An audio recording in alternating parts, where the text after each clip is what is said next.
Bab 181. Tuan Zhang menjawab, tidak banyak karena di sini hanya simbolnya saja, sedangkan keluarga kita tersebar di banyak tempat termasuk engkau di negeri jauh. 15 menit kemudian, mobil parkir di bawah bukit dengan peralatan yang lebar. Di antaranya berdiri sebuah gedung seperti istana.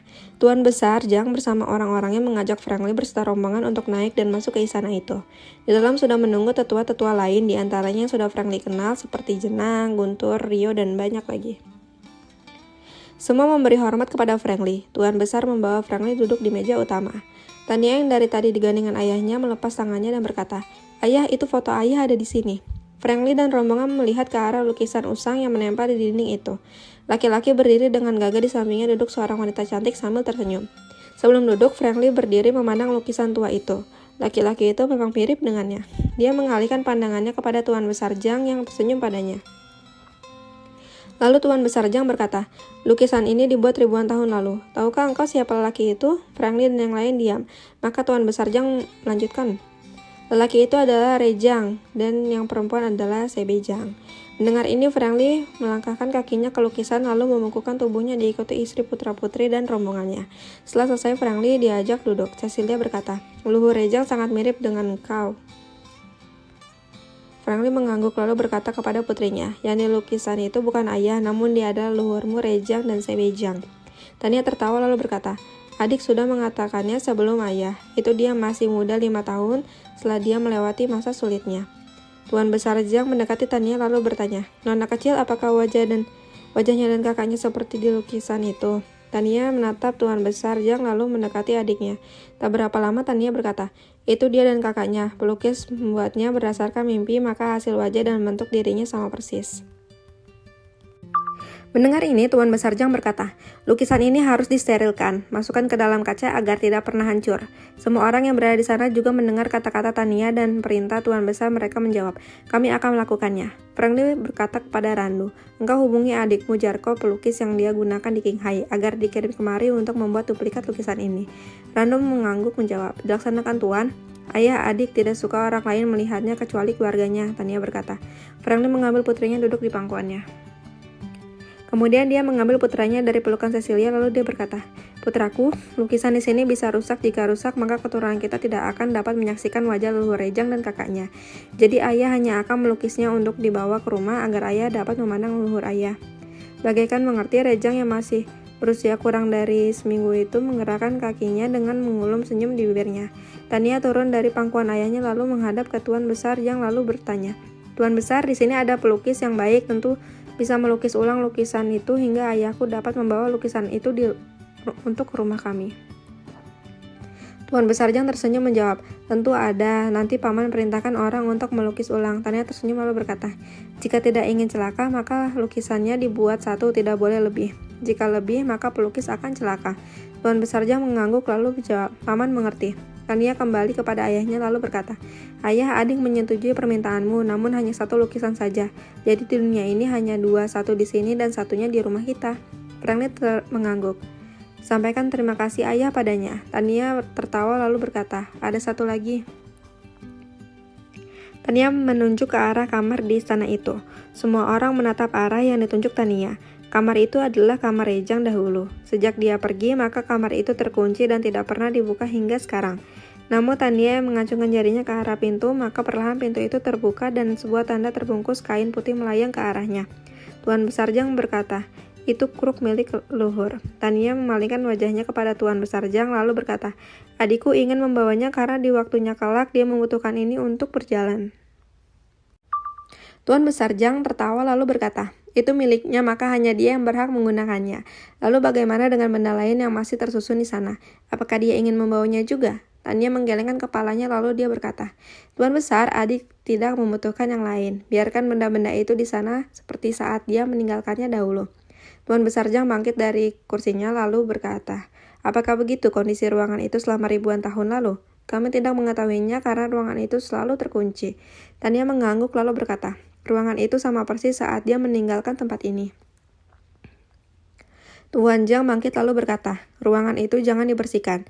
Biarkan semua seperti apa adanya." Semua orang mengangguk dan menjawab, "Baik, Tuan Besar." Karena hari sudah sore, maka makan malam dihidangkan. Semua menikmati hidangan itu dengan nikmat. Setelah makan, Franklin dan rombongan dipersilakan untuk beristirahat. Dan benar, cuaca di sana sangat dingin. Namun hawanya bersih, jadi membuat tidur semakin nyenyak. Franklin tidak bisa tidur keluar dan duduk di depan istana itu karena tidak memiliki halaman belakang sebagai taman.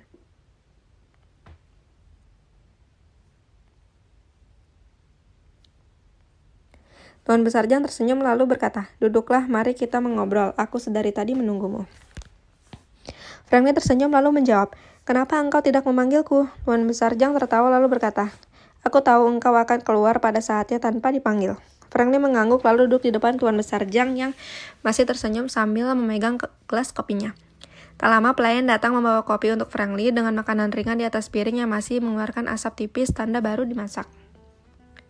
Tuan Besar Jang berkata, "Istana ini hanya simbol. Sebetulnya keluarga kita berasal dari satu daerah yang dikenal bernama Toposh." Franklin menatap Tuan Besar Jang menunggu penjelasan lebih lanjut. Tuan Besar Jang berkata, "Kesanalah, kalian harus kembali ke desa itu. Karena di sanalah tempat asal kita, walau tidak banyak tempat yang bisa diziarahi, namun dengan mendatanginya maka engkau sudah menghormati leluhur dan tahu tempat kembali." Franklin bertanya, "Jika engkau di tempatku, semua keluarga berkumpul menjadi satu, ternyata di sini tidak seperti itu." Tuan Besar Jang menjawab, "Tidak, kita tinggal di satu tempat dahulu. Karena pernikahan, maka semua sudah berubah. Orang-orang pergi, namun Toposh berbeda. Di sana tidak banyak orang datang, hanya penduduk asli yang tinggal di sana." "Berapa jauhkah tempatnya?" tanya Franklin. Tuan Jang menjawab, "Tidak jauh, namun jalanan ke sana yang buruk, jadi mungkin butuh beberapa jam untuk tiba." Franklin mengangguk lalu berkata, "Aku tidak memahami adat di sini, maka kepadamulah aku serahkan bagaimana caranya, aku akan mengikutinya." Tuan Besar Jang tersenyum lalu berkata, "Aku sudah mengatur semuanya. Jadi engkau dan rombongan hanya ikut saja sebagai keluarga dari negeri jauh kembali pulang." Franklin mengangguk setuju. Cuaca di Bukit Kaba itu memang terasa dingin, apalagi jika dini hari hingga jam 9 pagi. Cuaca masih berkabut tipis. Rombongan Franklin yang tidur menjadi kesiangan. Mereka bangun ketika matahari sudah sepertiga naik. Saat sarapan, Rianti tertawa dan berkata, "Seumur hidupku baru kali ini aku tidur terasa sangat nyenyak hingga kesiangan seperti ini." Franklin yang sudah bangun di waktunya mendengar celoteh Rianti tersenyum lalu berkata, "Cuaca di sini dingin bukan karena es, namun memang alam di sini sedikit berbeda. Tempat ini sangat cocok untuk para orang tua. Jika dari kecil tinggal di sini, maka usia bisa mencapai ratusan tahun karena udaranya tipis dan bersih, bagus untuk paru-paru." Renata yang ikut sarapan berkata, "Engkau benar Tuan Muda, tinggal di sini bisa membuat usia lebih panjang daripada biasanya." Rianti kembali berkata, "Karena oksigen yang tipis, maka orang di sini tidak banyak menghisap oksigen. Tentu usianya lebih panjang karena sebetulnya oksigen itulah yang membuat orang cepat menjadi tua dan mati." Cecilia berkata, "Kita butuh oksigen. Bagaimana bisa oksigen membuat kita mati?" Franklin menjawab, "Istriku, oksigen memang untuk hidup, namun kandungan di dalam oksigen itu juga yang membuat kita tua. Maka engkau bisa menelitinya di tempat tinggi, orang seperti awet muda walau usia sudah lanjut. Sedangkan di tempat rendah, orang terasa lebih cepat tua karena di tempat tinggi, oksigen itu tipis dan bersih." Cecilia paham lalu mengangguk mengerti. Renata mengalihkan pembicaraan tentang oksigen tadi. "Hari ini kalian akan berkunjung ke tempat asal kita sebenarnya desa Toposh." Franklin yang sudah tahu diam saja. Cecilia bertanya, "Bukankah asal keluarga kita di sini?" Renata menggelengkan kepalanya lalu berkata, "Di sini adalah tempat kembali dan berkumpulnya orang-orang, namun asal kita dari daerah lain." "Jauhkah tempat itu?" tanya Cecilia lagi. Renata tersenyum menjawab, "Tidak jauh, namun jalan ke sana mungkin tidak sebagus jalanan di negerimu." Setelah sarapan, maka semua bersiap untuk pergi. 2 bis kecil sudah menunggu di depan istana di mana Franklin dan rombongan tidur. Setelah semua naik, maka bis kecil melaju menuruni kaki bukit, memasuki kota kecil yang kemarin dilewati lalu berbelok ke arah utara kota itu. Lalu memasuki luar kota yang banyak hutan di sisi kiri dan kanan jalanan. Jalanan itu bagus namun kecil, jadi supir berhati-hati mengendarai mobilnya karena di satu sisi tebing dan satu sisinya jurang. Cecilia berbisik kepada suaminya, "Jalanannya mengerikan." Franklin tersenyum berkata, "Di sini ada aku, putra dan putrimu." Hingga bisa ditumpangi berbelok ke kanan memasuki jalanan yang memang buruk seperti tidak dirawat. Hingga tiba di pintu masuk desa, jalanan masih buruk, namun masuk di dalam desa jalan sudah mulus dan bagus. Setelah turun dari bis, rombongan itu disambut masyarakat sekitar desa itu dengan senyum dan mengucapkan selamat datang dengan bahasa yang tidak dimengerti oleh Franklin dan rombongannya. Tuan Besar Jang berkata, mereka mengatakan selamat datang kembali ke desa ini. Franklin menjawab, sampaikan terima kasihku kepada seluruh masyarakat ini. Tuan Besar Jang menyampaikan kata-kata Franklin yang disambut senyum para penghuni desa itu. Setelah itu, rombongan dibawa ke sebuah rumah tua bergaya khas dengan bentuk tinggi seperti panggung. Di sana mereka duduk dan hidangan makan siang disuguhkan. Makanan yang dihidangkan terasa nikmat karena penuh rempah. Franklin menikmati semua makanan itu karena memang rasanya berbeda namun sangat enak. Tetua masyarakat desa itu bercerita kepada Franklin yang ditranslator oleh Tuan Besar Jang kepadanya. Dari sana dia tahu siapa leluhur sebenarnya sebelum Rejang. Tuan Besar Jang berkata, walau di atas Rejang ada, namun dia meluhurmu karena dia dan kakaknya itu berbeda. Franklin mengangguk, lalu tetua mengajak Franklin menuju makam para tetua yang terlihat usang, kotor, tidak terawat. Setelah kembali lagi ke rumah itu, Franklin berkata, aku akan membangun makam itu sebagus mungkin dan jalan menuju tempat ini akan aku lebarkan dan perbaiki. Tuan Besar Jang berkata, setiap bulan aku mendapat kiriman dari keluargamu, jika hanya uang kami memiliki. Namun kami tidak melakukan apa yang kau katakan tadi karena permintaan leluhur untuk membiarkan desa ini seperti ini apa adanya. Jalannya tidak usah dibangun agar anak dan cucunya merasakan susahnya kembali ke tempat asal mereka. Franklin mengangguk mengerti, begitu ternyata maka jalan menuju desa ini seperti tidak terawat. Tuan Besar Jang menambahkan, jika engkau bangun hanya sebentar saja, perlahan jalan itu akan kembali hancur. Rumah keluarga Nenta juga berada di desa itu, maka dia mengajak Cecilia dan lain ke rumahnya. Di sana masih ada beberapa saudara Nenta yang menempati rumah itu. Seharian, Franklin dan keluarganya berada di desa itu mendengar cerita tetua, sedangkan Cecilia beserta anaknya pergi bermain ke sawah dan ladang di belakang desa. Saat mereka kembali ke rumah itu, Franklin melihat putrinya penuh lumpur bersama istrinya. Dia tersenyum.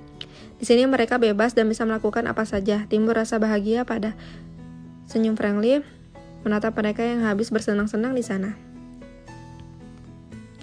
Di malam hari, baru tetua mengizinkan rombongan kembali ke Bukit Kabah. Setelah makan malam tentunya dan yang ramai karena rebutan makan antara Rianti, Grace, dan Tania. Keesokan paginya, Tuan Besar Jang sudah duduk di depan istana lalu berkata pada Franklin yang duduk merokok sambil menikmati kopi panas di tangannya. Karena tidak tahu kapan kau bisa datang lagi ke sini, maka aku akan mengajakmu berkeliling tanah Jang ini. Franklin mengangguk. Tuan Besar Jang melanjutkan, hari ini terakhir engkau berada di sini, karena hari ini kita akan menuju daerah utara melewati desa Toposh. Di sana juga banyak tetua kita yang tingkatnya sama denganku, namun tetap di bawah dirimu. Mendengar ini, Franklin menatap Tuan Besar Jang lalu bertanya, siapakah mereka ini? Tuan Besar Jang menjawab, keluarga kita disebut Selupu. Ada Merigi, Bermani, Tubei. Keempat suku ini disebut empat petulai yang asalnya dari Rejang. Perjalanan kita menuju Tubei sebagai yang tertua, lalu ke Merigi dan Bermani. Lanjut Tuan Besar Jang. Franklin mengangguk, lalu hari itu Franklin berpamitan dengan saudara-saudaranya yang berada di kaki bukit itu, menuju Lebong. Di mana tetua Tubei berada. Di Lebong, dia menginap semalam dilanjutkan ke Merigi dan Bermani di utara daerah itu. Saat di utaralah, istri dan putrinya merasa senang karena melihat laut dengan pantai yang tidak lumrah. Pantai yang biasanya berisi pasir, namun pantai di sini banyak batunya. Di utara, Franklin menginap hingga 2 malam karena istrinya masih mau menikmati angin laut dengan pantai aneh itu. Hingga di hari ketiga, mereka tembus ke kota di mana pertama kali mereka datang. Franklin berkata, jalanannya sudah mengelilingi daerah ini hingga tembus kemana saja. Tuan Besar Jang mengangguk menjawab, benar, dan sebagian dari uang keluargamu untuk membangun ini semua. Franklin tersenyum bahagia karena hasil jeripaya keluarganya juga dinikmati oleh keluarganya yang berada di sini. Alangkah baiknya jika engkau menginap semalam di kota ini karena di sini ada beberapa tempat yang bisa engkau kunjungi bersama keluargamu. Ada pantai yang ditumbuhi pohon cemara, bukan kelapa yang biasa tumbuh di tepi pantai, kata Tuan Jang. Franklin menyetujui, maka setelah mereka dibawa ke pantai di sana untuk menghabiskan waktu dan keesokan harinya Franklin dan rombongan pulang ke negerinya.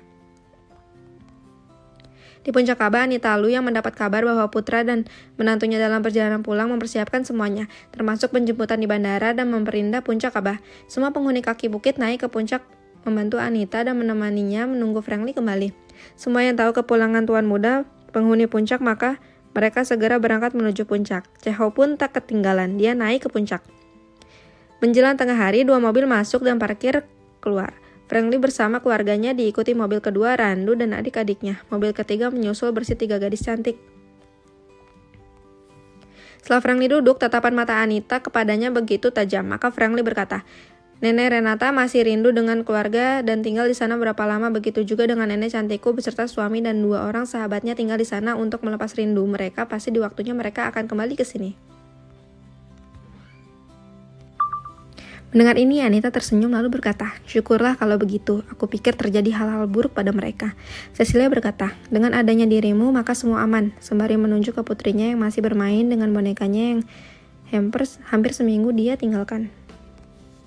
Anita lalu menariknya lalu bertanya, apakah boneka itu lebih penting daripada nenek hingga engkau sibuk dengannya dan melupakan nenek?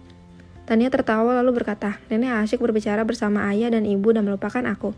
Rianti yang duduk di sisi Anita berkata, engkau lihat ibu, dia semakin pintar memutar balikan fakta.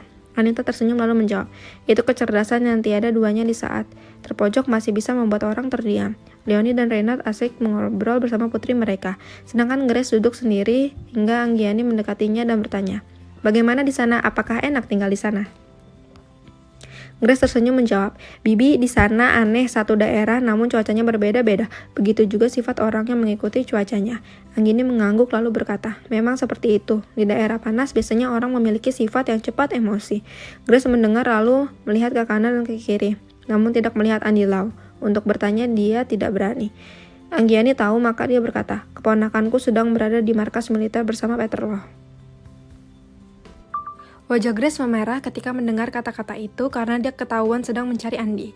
Lalu dia cepat bertanya, apakah interogasi kepada mereka belum selesai? Anggiani tersenyum lalu menjawab, mereka sepertinya sudah dicuci otaknya, sangat susah untuk mendapatkan jawaban dari mereka. Grace tersenyum lalu berkata, kakak sudah di sini, maka nanti sore semua tawanan itu akan mengakui semuanya. Anggiani tersenyum, bagaimana caranya sedangkan dengan tekanan militer mereka tidak mau mengakuinya. Pada waktu itu suasana di tempat Tania berada sedang ramai. Anggiani dan Grace mengalihkan pandangan mereka dan melihat bagaimana Tania sedang mempertontonkan gerakan jurus baru yang didapatnya. Dia bergerak begitu cepat seperti tidak menginjak tanah. Anggiani bergumam, bagaimana mungkin seusia itu memiliki gerakan begitu sempurna dan tenaganya sangat besar, bahkan lebih besar daripada milikku. Grace tersenyum menanggapi gumaman Anggiani lalu dia berkata, di puncak ini dia hanya kalah dengan ayahnya, baik dalam gerakan dan tenaga dalam. Anggiani menatap Grace tidak percaya, namun dia memandang lagi ke tempat di mana Tania yang masih terus bergerak itu. Pada waktu itu Tania melompat tinggi ke pohon cemara kecil yang tumbuh di taman itu. Dia berdiri di pucuknya sambil tertawa-tawa. Anita berdiri lalu melangkah kepada cucunya sambil berkata, bagus, nenek kalah sekarang. Anggiani berkata, hebat, sekecil itu sudah bisa melakukan hal begitu hebat. Di manakah dia belajar dan siapakah gurunya? Grace menjawab, ayahnya yang mengajarinya dan membagi energinya kepada Tania. Anggiani yang mendengar jawaban Grace lalu berkata, keluarga ini penuh berkah, sifat baik hati mereka yang menghasilkan anak, cucu seperti Tania itu. Grace berkata, kakak dan putrinya kalah hebat dibandingkan putranya itu, sembari menunjuk Rejang yang digendong Fanglong. Bagaimana bisa? Tanya Anggiani.